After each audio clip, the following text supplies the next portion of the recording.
Dave and Sonia Brown, a childless couple, are sitting at the kitchen table. Dave has just returned from work. Sonia was an hour ahead of him and smartly dressed. There is a suitcase near the front door. Now, Dave, the main thing I want you to finish this weekend is painting the nursery. The paint cans are right outside the door, and the guy at the store said, you need at least 2 coats. Oh, before I forget, did you ask your parents if we could paint the spare room? I know they said to treat this house like our own, but it's still common courtesy. Yes, they're fine. Remind me again, Sonia, why do we need to paint the nursery now, when you're not even pregnant? Sonia sighed at the need to repeat it all again.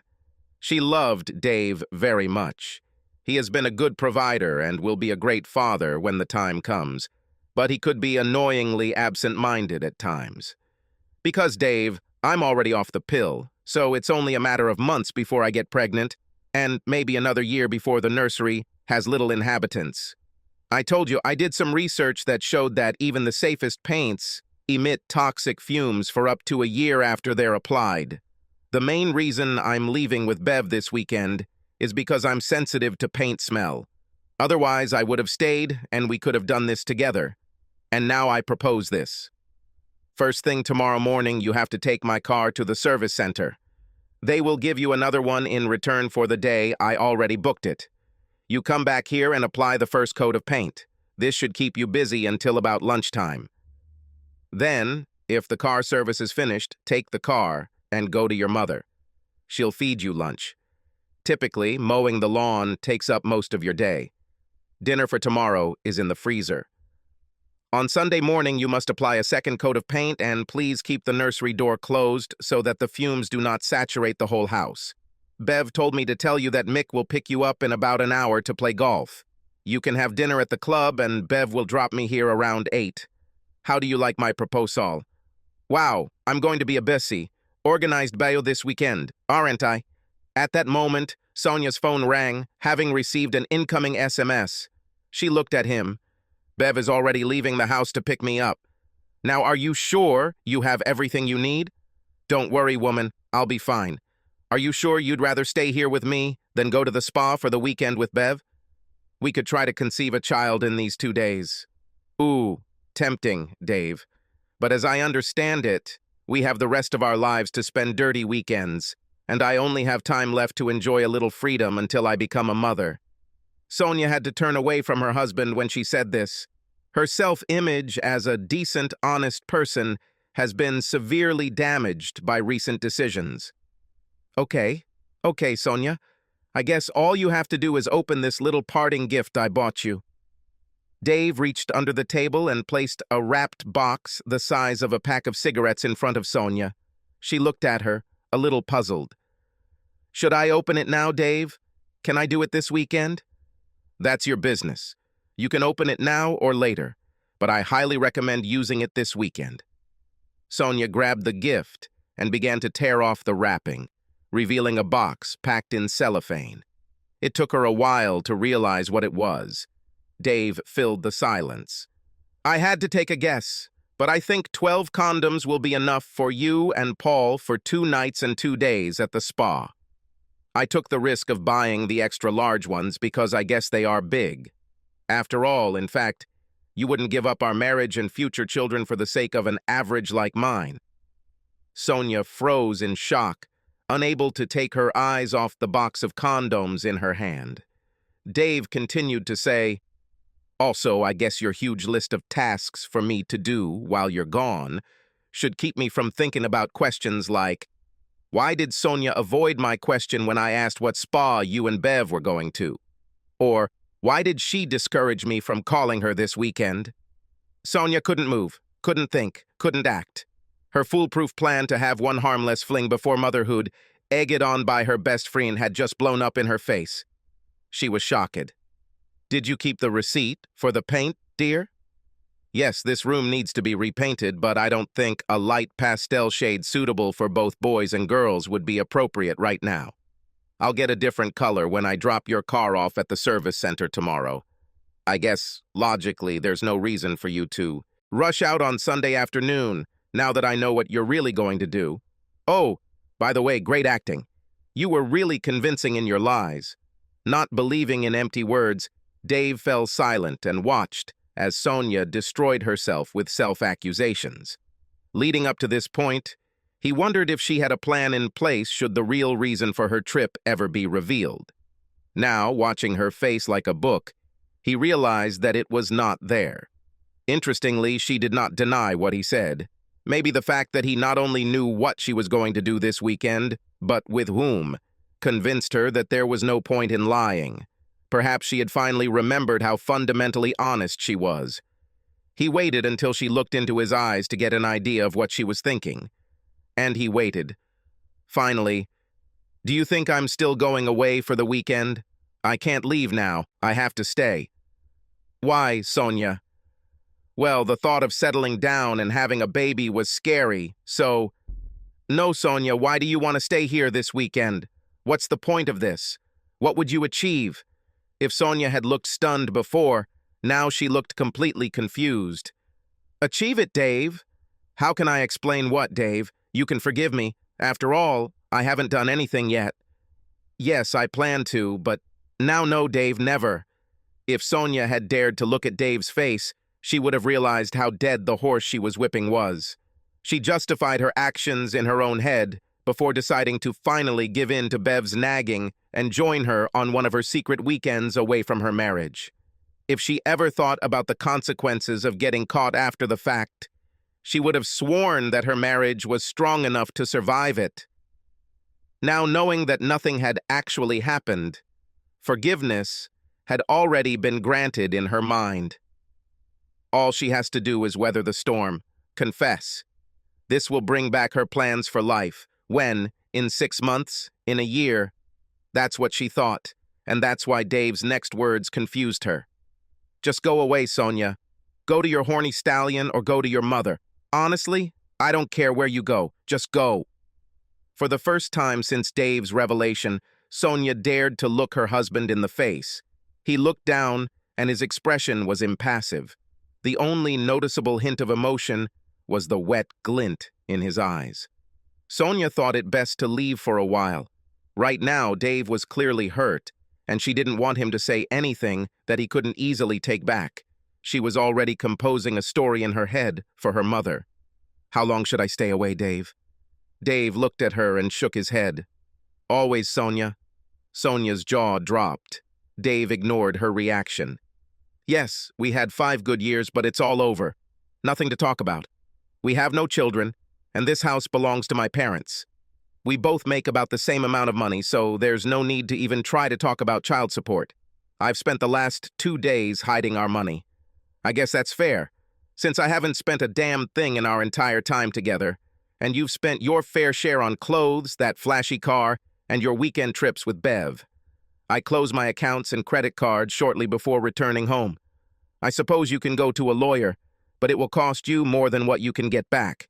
If I were you, I'd take this as a learning experience for your next relationship. And lastly, Sonia." Dave made a dramatic pause. "Go to hell." Sonia was completely confused again. She did nothing to justify this reaction. Unless Dave's mention of other trips implies that he thought she had been on similar trips before. All the previous ones were either real holiday weekends or her cover for Bev's antics. This made her feel relieved. "Oh my God, what, do you think I've already cheated on you? Well, I didn't do it. This time should have been the first, the only time. Yes, Bev spent ages trying to convince me to join her on one of our trips, but I never did. In the end, she seduced me and planned on Paul, one of her lovers. It doesn't matter whether it's the first time or not, Sonia. Over the past 2 days, you have proven yourself to be such a consummate actress and liar that one way or another I will never trust you again. This happens when you are caught in a lie. You're losing trust. But it does not matter. You intended to cuckold me, you admit it. And that's the end.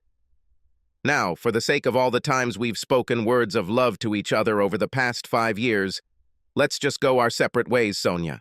If Dave was ranting and raving at this moment, Sonia would feel better. She would have some hope that he was just spitting out his bile. The cold, emotionless tone of his voice confused and frightened her. She looked into his face, again into his eyes, and regretted that she had done it. Still the impassive face, but now the eyes shine like obsidian, without love, pity, or even signs that they are looking at something that is not disgusting to look at. But Dave, you have to believe me. Kat, how can you be so emotionless about this? You can't give up loving me just like that. Just stop loving me. Dave responded in a still, emotionless voice. 2 days ago, I would have completely agreed with you. I'm much wiser now. Dave's voice got louder and louder throughout these 2 sentences. Finally, his face began to show anger. I come home from work a few minutes early on Wednesday, with flowers for you, I might add, and park on the front lawn to wash the SUV. I walk in the back door intending to surprise you with flowers, so what? I can hear you talking on the fucking phone to fucking Bev. That's what. And what do I hear? You're laughing, planning to lie to me so you can sneak out this weekend and cheat on me with Paul. You giggle, about to load me up so I don't have time to think about where you are and what you're up to. But Dave, you know I always giggle when I'm nervous. You, laughing, stuck a knife in my back. It took all the love away from me almost instantly. Knowing that I would simply kill you if I continued, I quietly left. From then on, it was all a game on my part. Dave fell silent, his chest heaving and his eyes shining with hatred. He fought the desire to strangle the stranger who had deceived her, making her think that if Sonia cheated on him with Paul, then no one would know about it, and he would continue to love the actress who had taken more than 5 years of his life. Thoughts were spinning in Sonia's head. If only she could make Dave believe that she had never done anything but make plans. This was truly the first time, and she actually giggles under stress. She needed to convince him. It's time for her to have a baby. It was all part of the plan. Dave, I didn't mean to upset you. I love you. Dave! Dave was fiddling with his phone. He pressed a button, then held the phone up to her. His face turned into an impassive mask again. A voice came from the phone speaker. Her voice. Ha ha ha ha ha. I guess it'll be a hot thought about poor old naive Dave painting the nursery while I have sex behind his back. Ha ha ha. You could say feathering our nest, tasting another guy's delights in his nest. Even with all her rationalizations, all her filters and delusions, Sonia recognized this tiny passage as extremely destructive. For a moment, she could imagine how Dave must have felt when he first heard it. The work before her, rebuilding his trust and love, suddenly looked like the view of the top of Everest from base camp. At that moment, the sound of a car horn was heard. Bev has arrived. Remaining in the car, she hoped not to avoid looking into the eyes of her longtime friend. A friend whose wife she seduced with her degraded moral view of the world. Sonia heard the beep and realized that it would not stop until she went out and talked to her best friend. The problem was that her fight had to begin right here and now. She was confused by the dilemma. Dave brought her out of the deadlock. I think this is the answer to my question. What question, Dave? When I spoke to Mick, her best friend Bev's husband, an hour ago, telling him the whole story about his wife's infidelities, he still hadn't decided whether to catch his slutty wife before she left or to ambush her while she was gone. I think he decided to do the latter. Sonia looked at the phone in her husband's hand and remembered that conversation with Bev on Wednesday. She was pretty sure that what she said was enough for Dave to understand that Bev was an experienced slut, even listening to the conversation from one side. Her best friend is in big trouble. She just doesn't know it yet. Turning around, she ran out of the house. It was raining quite heavily, so she jumped into the passenger seat. He knows. Who knows, so what? Mick knows you're going away this weekend to have sex with Peter. Without giving Sonia time to get out, Bev pulled the car. Shortly after this, Dave heard the sound of burning tires outside. Not believing his luck in getting her out of the house so easily, Dave placed Sonia's suitcase on the porch, wrote the single word, entrance to Mick, then picked up his tools and began changing the locks. He whistled as he worked, and why not? He had already let out all his anger, cried out all his regrets, and banished evil from his life. Sonia was too busy crying and ranting on Bev's shoulder to even bother him with phone calls. And that was fine with him. After changing all the locks, he sat down at his computer, copied the recorded file from his phone to his laptop, attached it to an email titled, "Why I'm Divorcing Sonia," and sent it to all the addresses in his and their shared address books. He felt it was justified to first talk to mutual friends, her relatives and work colleagues.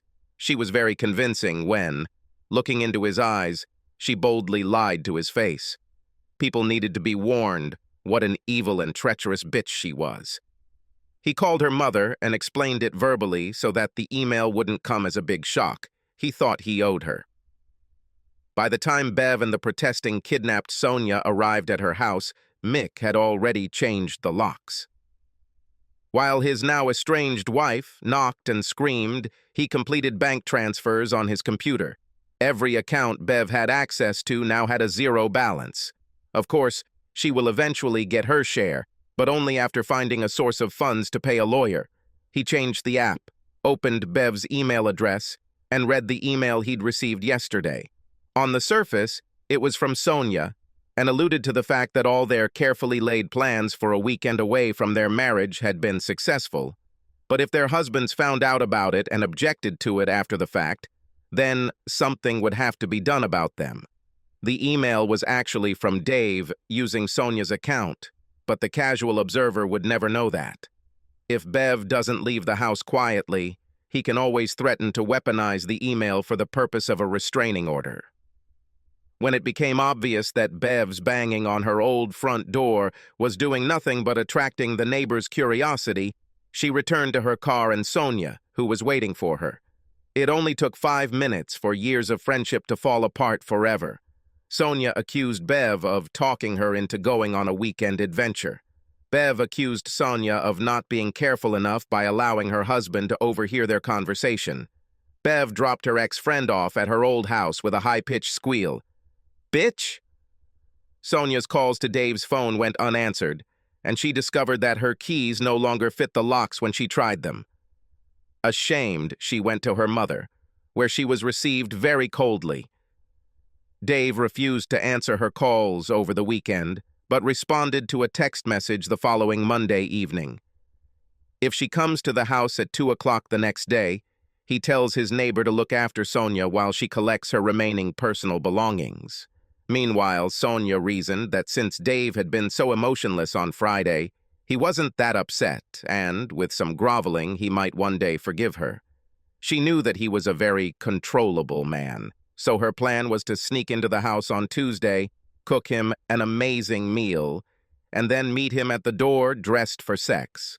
On Tuesday, their neighbor let her into the house and told her he would return later to check on what she planned to pick up. Sonia wandered around the house, already feeling like a stranger. There was a smell of paint, and the door to the children's room was closed. Out of curiosity, Sonia decided to see what color Dave ended up choosing. Opening the door, she walked in, and the blood left her face. Sonia realized that she had confused Dave's visible emotions with what he actually felt. He used the paint she brought. All over the wall, in angry letters, were written the refrain, "Slut," "Stolen 5 years," "Bitch," and "Betrayal." Sonia leaned against the doorframe when it all hit her. She looked down in horror. The paint was still wet and had left a wide streak on her hand. She jumped away from the door, trembling, feeling as if she had been branded with terrible words shouted at her from the walls. For the first time, Sonia saw her actions for what they were, the damage and pain she caused both her husband and herself. Screaming in sympathy for her husband and her own loss, Sonia Travis, née Brown, gathered her belongings and, fearful of pain and humiliation, left her home for the last time.